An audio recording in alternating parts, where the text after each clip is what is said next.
So in this Hammer Frankenstein review series that we're doing right now, it's time to talk about the fourth film, and that is Frankenstein Created Woman from 1967. And if you thought this was just gonna be Hammer's version of Bride of Frankenstein, wow, you could not be more wrong.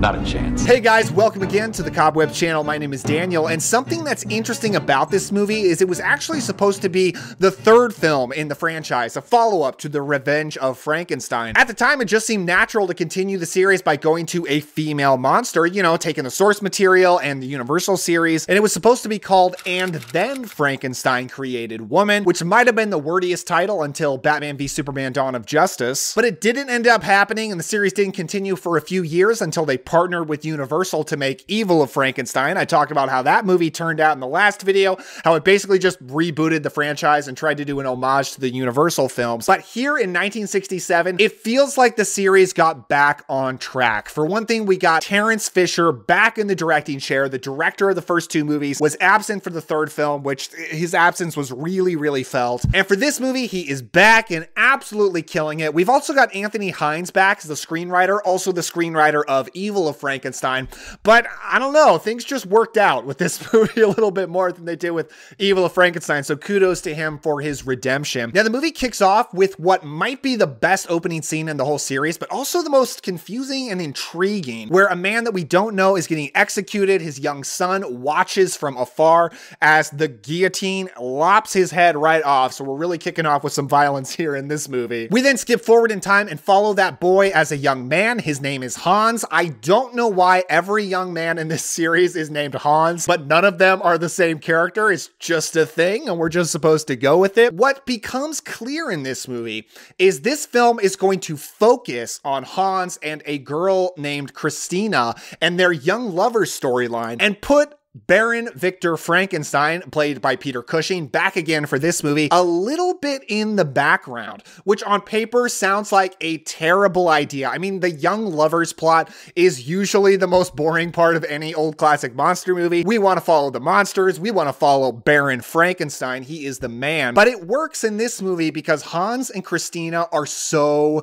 great. They're so charming. I just love them. Played by Robert Morris and Susan Denberg, although Susan Denberg was dubbed because they decided her Austrian accent was a bit too thick. They're so charming. I love them together, but they're also interesting because Christina has a very large scar on her face, so she is basically the most beautiful, ugly person you have ever seen. Okay, look, I don't want to downplay what a difficulty it would be to deal with going through life with a scar that big on your face. I get it, but they're always talking in this movie about how hideous she is, and she's just clearly not. She's still Susan Denberg. She's still beautiful, but her being an underdog because of this and how she gets bullied just makes her romance with Hans that more heartwarming, and you just root for them. But let's talk about that guy in the background, Baron Victor von Frankenstein. He enters this movie in such an interesting way, where he is actually the heart of the experiment. He freezes himself dead for an entire minute. His introduction in this movie is them pulling him out of the freezer and opening this coffin he's in, and he's like a vampire that they're reviving, which is just such a badass gothic way to introduce your anti-hero. I think that's fair to call him in this movie an anti-hero. And like Revenge of Frankenstein, this movie continues moving his experiments and his research forward. He's not doing the same thing again. This movie, it really feels like it gets the series back on track in so many different ways. It's not made explicitly clear that this is the same timeline, the same continuity of Curse of Frankenstein, Revenge of Frankenstein, but you can pretty easily just assume it is and make it work in your head. Really, the only problem is that he doesn't have a tattoo on his arm as he ends Revenge of Frankenstein with. But I don't know, you can just kind of pretend he got it removed. If that technology existed in this time period, I have no idea. Probably not. In the first movie, he just wants to revive a creature, but of course it doesn't work out. In the next movie, he's able to do it again, but with a much more intelligent and attractive version, but it still doesn't work out in the end.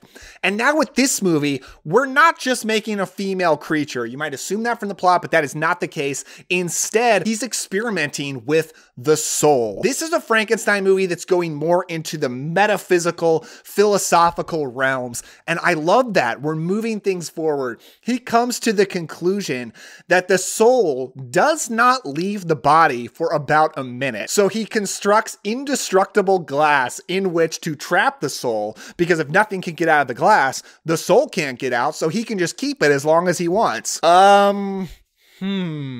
Okay. Yeah, sure. That makes sense. Yeah. Yes, you are having to implement some pretty strong suspension of disbelief for this movie, but it's a Frankenstein movie. What did you expect? And I just love it. I love how weird it is, how unique it is. There is absolutely no other Frankenstein movie like this. But besides these three main characters, the movie is just populated by so many interesting side characters and townspeople. This is one of the best Hammer movies for creating a whole world. Like, you really feel like this is a functioning town with lots of just quirky people running throughout it, like Thorley Walters as Dr. Frankenstein's assistant, who's really just the town doctor. He's comedy relief, befuddled, and kind of dumb, but I really feel like he has to be, because Dr. Frankenstein has to have someone dumb around to explain all this to, because the plot is so complicated. So it works for me. But not everybody in this movie is delightful, because you've got these three spoiled brat man-baby dudes who are horrific antagonists in this movie, who bully Christina. They come into the inn restaurant in which she works and just bully her. The point of these characters is you're supposed to hate them, and it's so successful because I hate them so much. They really at first seem like these privileged rich kids who just get whatever they want and just go around belittling people. But what becomes clear in this movie is that they're really like playing pretend at being spoiled rich kids. They don't even have the money or the status to back up how bratty they are. They're just these man-baby losers, and they're the worst. I especially have to shout out Peter Blythe as Anton, the most hateable of the bunch, but also the most memorable for how awful he is. And this is where I have to address the plot point that happens at the end of the first act, maybe halfway through, where these guys accidentally murder Christina's father, and Hans is wrongfully accused of the murder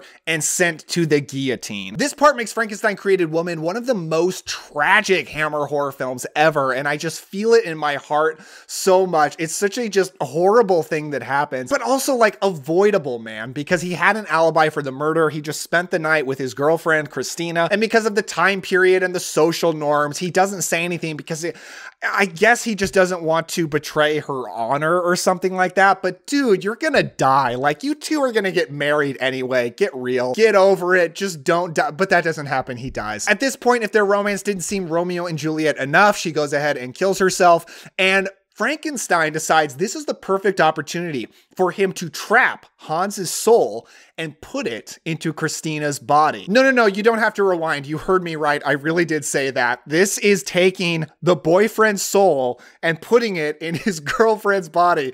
And Frankenstein, he's so nonchalant about this. He's like, yeah, we're gonna do that. I find it interesting that it's never really addressed that he's putting a man into a woman. You know, Dr. Jekyll and Sister Hyde would make a pretty big deal about that, but that's just really skimmed over in this movie. You know, Baron Frankenstein's level of evilness really fluctuates in this series, but I do consider him an anti-hero in this movie. You know, he really feels like his only moral compass is the pursuit of scientific knowledge. And if that pursuit takes him down good paths, then that's great. If it takes him down morally bad paths, well, that's, you know, that's too bad, but it is what it is, because the scientific knowledge is the ultimate good in and of itself. And that's how he feels in this movie, which I really like. It does feel like a continuation of his character from Revenge of Frankenstein. And in this movie, he probably has my favorite line of dialogue in any Hammer film ever. I am a doctor. Of medicine? Of medicine, law, and physics. And of witchcraft. To the best of my knowledge, doctorates are not awarded for witchcraft. But if ever they are, no doubt I shall qualify for one. I just love him in this movie. It's such a return from the evil of Frankenstein. He is always in control, always witty and charming, always the smartest guy in the room. This is the character that really Peter Cushing makes one of my favorite movie characters of all time. Once Christina is revived, she has fun learning how to be a person, hanging out with her two dads. But then Hans's soul really comes up into the forefront as he acts out bloody revenge revenge against our spoiled brat man babies through Christina's seductive powers. Because Christina really should have went to see Dr. Frankenstein a lot earlier in her life because he was able to clean up her scar real quick and easy. And I really do love Susan Denberg in this. I think she's just one of the most beautiful women to ever be in a Hammer movie, and that's really something. She just, I don't know. I don't really have anything clever to say about this. I mean, come on, Susan Denberg, what can you say? So let's go ahead and rate this thing. Now for atmosphere, I give this a 7, and that's because I really loved this town. It really does feel like a functioning town full of interesting characters. I should also note that this, along with The Mummy Shroud, which they made at the same time, were the final films that Hammer would make at Bray Studios, which they had made movies at for such a long time. Most of their biggest classics were there, and it really does make this movie look great, but it's not particularly spooky or horror-like most of the time, and I just can't say this is one of the best looking Hammer films, but it's definitely really solid. For characters, you know what? I am giving this a 10 out of 10. Baron Frankenstein is awesome. He is in top form, but the young lovers characters are great. I love Thorley Walters as the befuddled assistant. We hate the 3 spoiled brat man babies so much, which makes them very effective in what they're supposed to do. For story, I'm going to give this a 9. I think this is one of the most interesting Hammer films on a story level. Hammer films, they're always fun, but they don't always have the most compelling narratives, and this one definitely does. It's not quite as incredible as the original Frankenstein story, but on its own, it's fantastic. Now for scares, I'm gonna give this a 6. I don't think this is particularly high in the violence or the horror or the tension or anything like that. There's definitely tension leading up to Hans's execution because you really just feel for this situation.